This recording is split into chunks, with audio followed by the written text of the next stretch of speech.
I'm Crystal from Dallas, Texas. Hello, Bashar. I'm really curious about parallel realities. Is it ever possible to meet a version of yourself in a parallel reality? For instance, if I were to shift into a reality and that version of me were to not shift out, and by that logic, could there be 100 versions of me all in the same reality at the same time? The short answer is yes, it's a possible experience. We can't say that it's necessarily a probable experience for most individuals, but there are ways in which you do connect to parallel reality selves to inform the life that you are living in this particular reality or timeline. We will go into more detail about parallel realities in the next future transmission, which we will call Parallel Realities and You. But that will be upcoming in what you call your future, which is another parallel reality. Hello, Bashar. How are you? Perfect. And you? Excellent. All right. What would you like to discuss? I was in Egypt a few months ago, and I saw many interesting, mysterious things. One of them was the Serapeum at Saqqara. It's an underground structure that has 24 huge sarcophagi made of granite, and each of them is about 70 tons in weight. I'm just curious who made these sarcophagi and what were they used for? Some things have been used for the idea of coffins, but only after the life. During the life, they're used to provide a vibrational chamber that allows for more efficacy and more probability at having out-of-body experiences and gaining knowledge on the spiritual realm. Interesting. They are created with ancient knowledge from Atlantean times, which goes back even further in their encounters with extra-dimensional beings, where they got some of that knowledge, but in their own out-of-body explorations also gathered the knowledge that they then passed on to the Egyptian and many other cultures after the destruction of Atlantis by the survivors. Mm-hmm. So were they built around the same time as the Great Pyramid?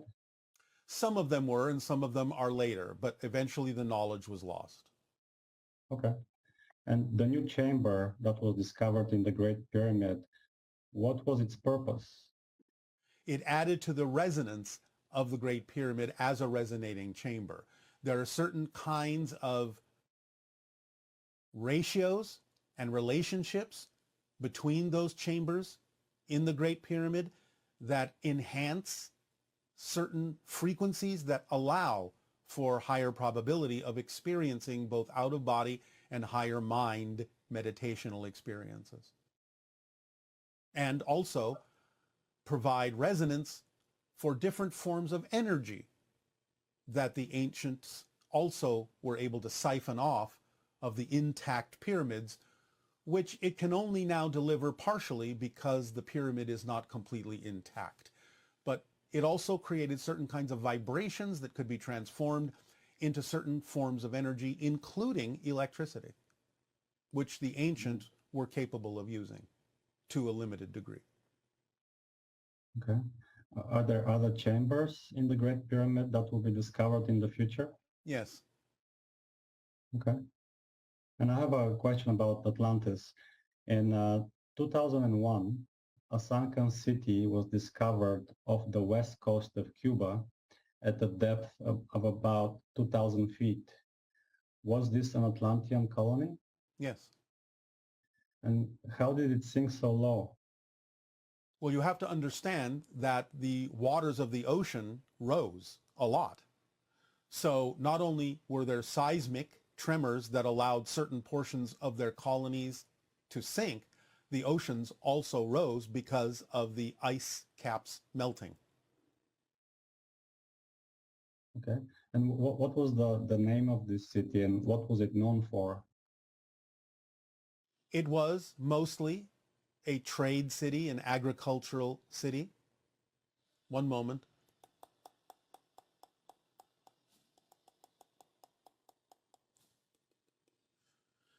Its most ancient name was Saqqara.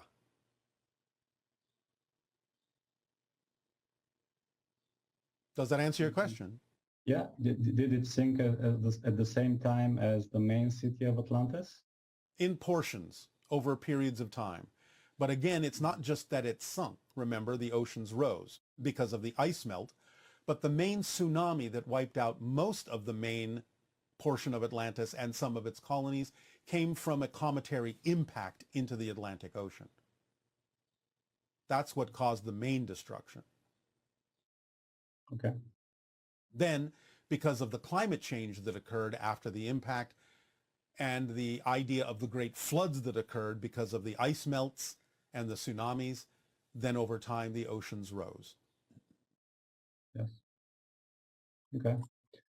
Another question is it true that 3,000 years ago in India, people had anti-gravity technology and flying craft?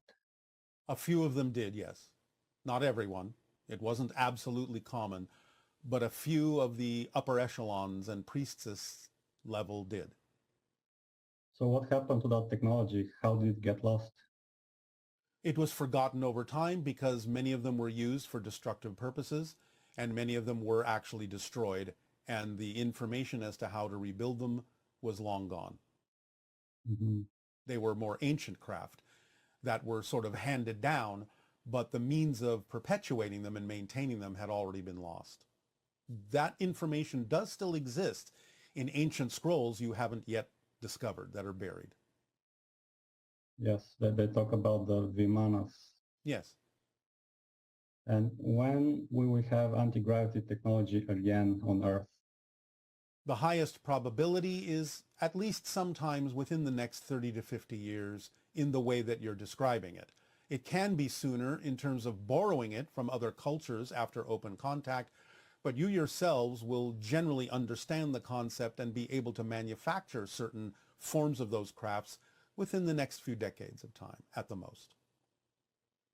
Now, you could have had it already, but certain events transpired on your planet to prevent the people from being born who would have created the idea you're calling anti-gravity, which is not exactly anti-gravity, but we understand what you mean.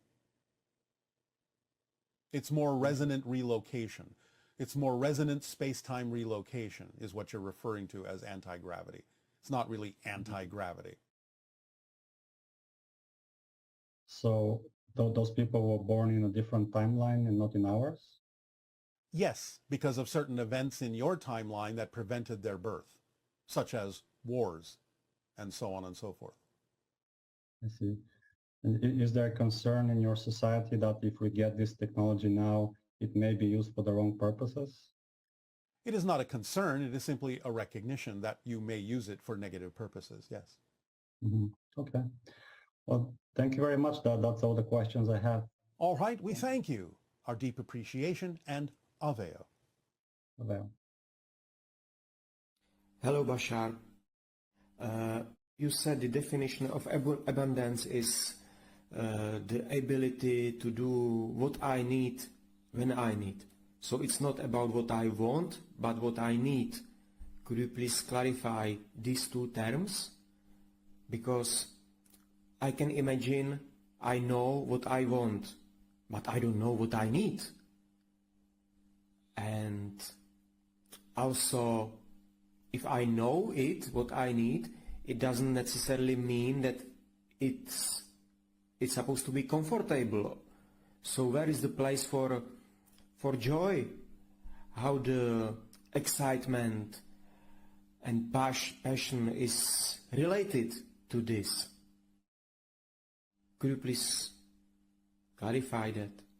Thank you. Well, first of all, we make the differentiation between what you want and what you need, because sometimes what you want can be an ego structure, desire, that isn't necessarily aligned with what you truly need in life, for your joy, for your comfort. And you must watch your definitions, because when you say that what you need might not give you joy, that's a contradiction in the true definition of what you need. Because if you get what you need, it will always be comforting and always give you joy, because you will feel fulfilled by getting what you truly need. Whereas asking for what you want and receiving what you want will not always allow you to feel joy and happiness, because what you want, again, might be coming from a negative place in the ego that may or may not be really aligned with the idea of what you truly need that will give you fulfillment. So the idea is the 7 basic needs in life, as we have said, for physical thriving are that you need air, you need water, you need sleep, you need food, you need the idea of some form of shelter or pleasant environment that is life-supporting. You need the idea of connection or relationship to something, whether it's another human or not is not the point. And you need the idea of self-expression, your creative expression, in other words, that which dovetails into following your passion. If you are fulfilled in getting the air, the food, the water, the sleep, the idea of shelter, the idea of connection, the idea of expression of your true self, you will be fulfilled, and that will give you joy. What you want can sometimes coincide with what you need, and that's fine if it does. But the idea is to have a definition of attracting what you need, which are simple, basic things that everyone needs to thrive in physical reality, and those things will always make you feel fulfilled. So that is the basic difference, is to allow yourself to want what you need, and you will always be fulfilled. Good day, greetings. We are now undertaking the transmission to talk about what people on your planet have called the silver cord. The idea of the silver cord, it is that perceived by many who have sensitivity to it, and perceived by those sometimes who are experiencing out-of-body and near-death experiences as the energetic connection, the electromagnetic connection between your physical version of self and your spiritual version of self. It is the connection that represents the idea that as a spirit, you have projected your consciousness into the dream of physical reality. And as long as you are still experiencing a life as a physical personality, as a physical being, this connection, this extension comes from your non-physical higher mind, your soul self, into the dream of physical reality, and is perceived as this scintillating energetic pathway along which information and energy are downloaded and uploaded, along which communication occurs back and forth between your higher mind and your physical mind. And because of its electromagnetic nature, your senses perceive it as kind of a silvery blue sort of energetic pathway, a kind of cord, as you call it, between the non-physical and physical selves.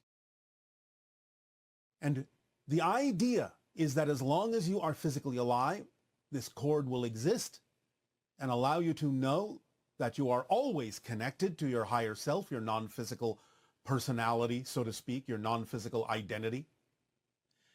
And that it is the transmission line, sometimes referred to as inspiration, imagination, that allows you to perceive from a higher level while you are physical, allows you to receive the energetic messages from the higher mind along this pathway for each and every one of you individually, allows you to know that you are always connected to Source and all that is, allows you to guide yourself and be guided by the higher mind in a way that is representative of the path of least resistance, and so is very vital for you to become aware of, not only for yourselves, but in others as well. So at the conclusion of this transmission, we will have an exercise that will assist you in recognizing and being more capable of perceiving the silver cord that exists for all of you as you go through physical reality, as you go through your life, to heighten your senses to be a little bit more aware, whether visually or not, of this silver cord that exists for everyone, so that you can begin to perceive everyone as being connected to their higher minds. So we will undertake that exercise at the conclusion of this transmission. But for now, in return for the gift you are giving us, in allowing us to experience each and every one of you, we ask, how may we serve you now? Please begin with your questions and your dialogue